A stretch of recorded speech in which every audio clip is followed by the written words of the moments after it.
Donc, numéro de ces magazines, nous traiterons ce jour l'un des principaux sujets relatifs qui est ni plus ni moins une étape importante de la réalisation d'un projet, la recherche d'un financement.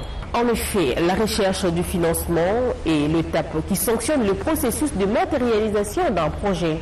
Il est de ces faits impérieux d'en maîtriser non seulement le contour, mais également toutes les subtilités y afférentes. Ceci dans le but de convaincre le bailleur de fonds, l'institution financière ou quelconque investisseur à même d'adhérer au financement du projet.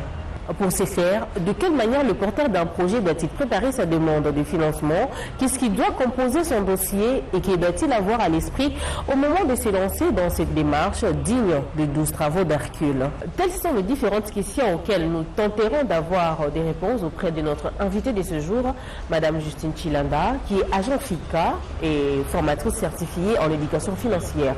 Bonjour Madame. Bonjour Madame. Vous allez bien? Oui, très bien.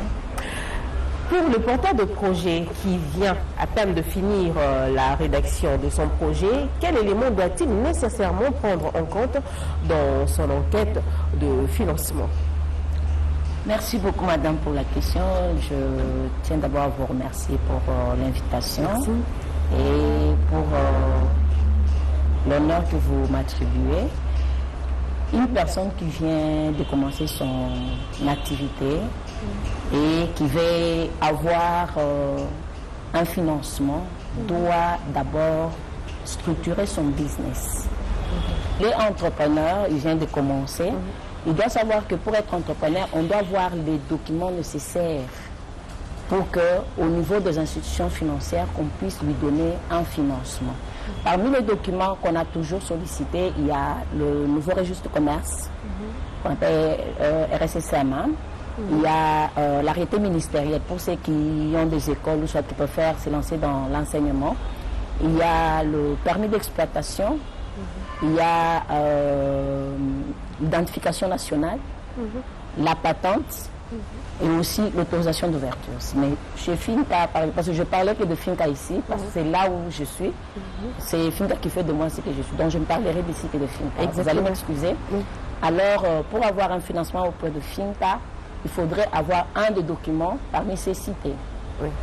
Vous venez avec votre pièce d'identité valide, ça peut être une carte d'électeur, un passeport, ou soit des documents si vous n'avez pas la carte d'électeur. Venez, on va vous donner le financement. Les contraintes bancaires sont-elles surmontables pour les citoyens lambda qui envisagent de se lancer dans l'entrepreneuriat? Tout à fait, madame. Les contraintes bancaires existent, mais c'est toujours surmontable. Parce qu'aujourd'hui, si vous remarquez au travers de la République, il y a tellement de business, il y a tant d'entrepreneurs, il y en a d'autres qui naissent jusqu'à présent. Cela veut dire qu'on arrive quand même à les surmonter. On arrive à les surmonter. Voilà pourquoi tout ce que les banques classiques ont abandonné, Finca récupère ces gens-là. Et dans le crédit, on ne donne pas seulement le crédit, mais on accompagne. Nous, on accompagne vraiment l'entrepreneur. Et vous facilitez à l'entrepreneur de se retrouver face à son projet? Tout à fait. Tout à fait.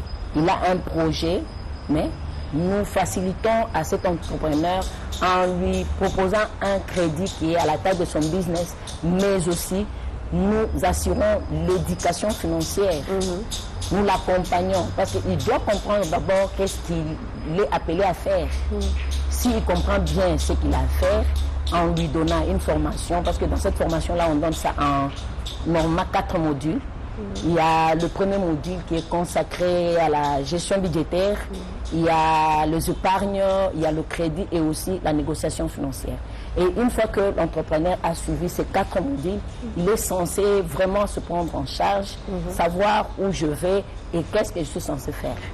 Qu'en est-il du jeune entrepreneur qui a déjà lancé une activité mais qui peine à évoluer dans ses affaires? Quelle orientation il doit lui proposerez-vous pour obtenir un financement?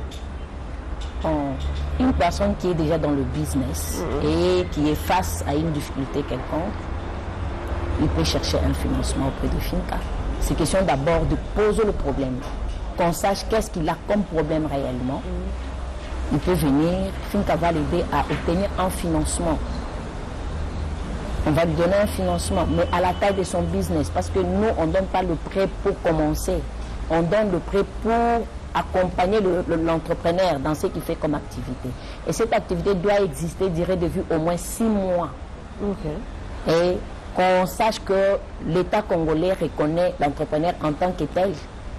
Et pour ce faire, il doit présenter les documents nécessaires. Et s'il est en difficulté, il va revenir. Finca va donner à l'entrepreneur. Il y a l'éducation financière d'abord pour l'aider un peu à cibler son problème.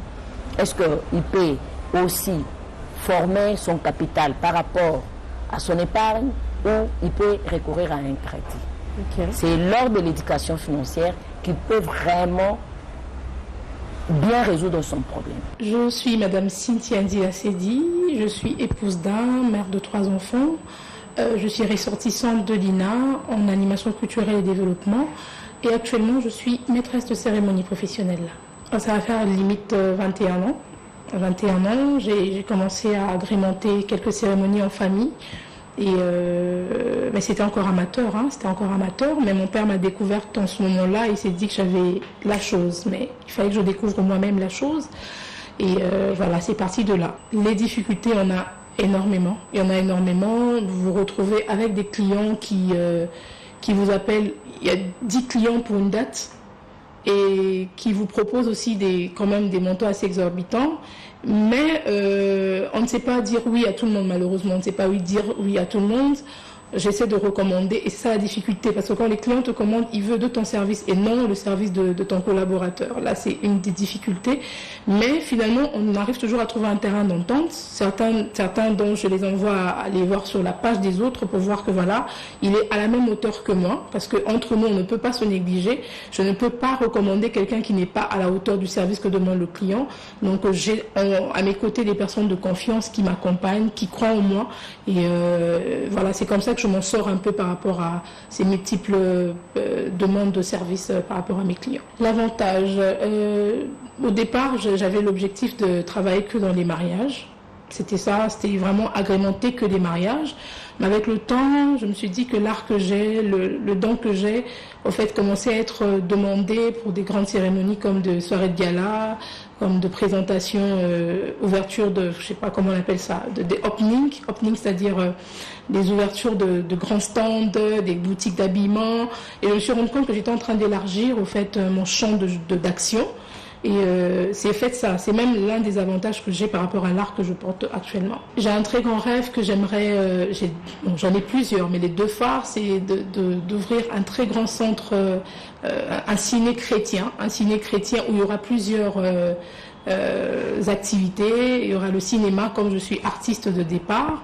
Il y aura un ciné chrétien où il y aura une formation d'artistes, enfin des artistes déjà formés, mais qui sont en train de mettre en exercice leur art dans ce ciné-là. Il y aura des expositions d'art purement congolais ici à Kinshasa, parce qu'on a tendance à exposer les arts des autres. On est trop acculturé, on oublie que nous-mêmes, on a des choses qu'on doit vendre aux autres. Et j'aimerais avoir ce centre qui aidera à tout ce monde, les expats qui viennent à Kin, et voilà, découvrir cet art dans mon centre ciné-chrétien. Donc, un financement pour ouvrir un truc qui cadre avec les mariages, se dit, mais tu peux le faire seul avec ce que tu gagnes. Pourtant, on a besoin de cette main-d'œuvre là, au fait, pour nous aider à avancer un peu plus vite, à pas de lion, qu'à pas de tortue. Vous qui œuvrez dans le secteur de microfinance, quel constat faites-vous en rapport avec les demandes et le demandeur de financement? C'est une très bonne question pour les entrepreneurs aussi qui m'écoutent, qui sont en train de me suivre peut-être à la maison et tout.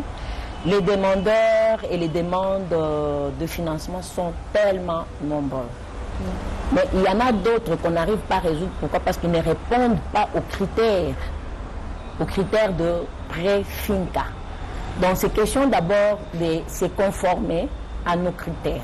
Le critère que nous avons, c'est tel que la personne doit avoir le business existant Je venais de le dire tout à l'heure, le business doit exister, durée de vie au moins 6 mois. Il doit avoir les documents nécessaires qui est lié à son business. Mais une personne pareille, quand il vient, en tout cas, le prêt ne pourra pas, la demande ne pourra pas prendre beaucoup de temps. Donc, tout au plus une semaine, on peut déjà servir la personne. Mais quand la personne arrive et il n'a pas ça, vous allez vous imaginer, ce serait un problème d'abord pour la personne qui doit prendre en charge cette demande-là. Donc, je dirais aux entrepreneurs de lancer déjà une activité commerciale, de lancer une activité, par exemple, de production et ainsi de suite, apprêter les documents nécessaires et venir après chercher le financement. Et la FINCA les accompagne pas à pas pour la réalisation de leurs objectifs. Suivant cette logique et dans les contextes congolais, que conseillez-vous aux jeunes entrepreneurs ainsi qu'aux aspirants entrepreneurs pour mener à bien les recherches de financement? Ok. Les jeunes entrepreneurs, tout comme les aspirants, moi je dis l'entrepreneuriat d'abord c'est une tâche qui n'est pas du tout très facile. Oui. Parce que moi-même je suis dedans, je sais de quoi je parle. Donc c'est pas une tâche très facile, mais il faut être formé. Ils doivent se former dans le domaine où ils sont en train d'œuvrer. Ce n'est pas facile. Mais comme ils se sont déjà lancés et ils aspirent à ça, ils doivent être confiants. Qu'ils continuent avec l'œuvre, même si ça échoue aujourd'hui, demain ça peut réussir. Mais abandonner, non. Ils doivent aller de l'avant, regarder sur ce qu'ils avaient fixé comme objectif. Et s'il faut vraiment chercher une formation qui est adapté à ça, acheter un livre ou soit aller sur Google, YouTube et tout, chercher des gens qui ont évolué dans ce domaine-là et formez-vous. Et si vous remarquez que vous êtes bloqué quelque part, il y a FINCA à côté qui est là, qui tend toujours la main aux entrepreneurs pour leur servir et donner le meilleur d'eux. Madame Justine Chilanda, l'entrepreneur vous remercie. Je vous remercie, madame. Place à présent à la séquence Le prix de l'entrepreneur avec M. Henri Guindou.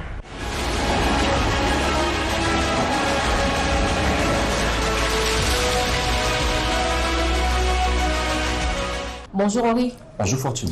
Qu'en est-il en ces jours du prix de l'entrepreneur? En effet, les soumissions des dossiers de candidature au prix d'entrepreneur ont connu un engouement de grande envergure, bien au-delà de nos attentes. Cela prouve à suffisance l'importance sociale d'organiser ces concours. Chère Fortune, notez que nous avons enregistré une bagatelle de 114 candidatures réparties sur 9 provinces de la République démocratique du Congo, dont Kinshasa, 84 candidats, Haut-Katanga, 8 candidats, Nord Kivu, 7 candidats, Sud Kivu, 6 candidats, Chopo, 10 candidats, Congo central, 2 candidats, Kasaï central, 2 candidats, Ituri, 1 candidat, Kwilu, 1 candidat.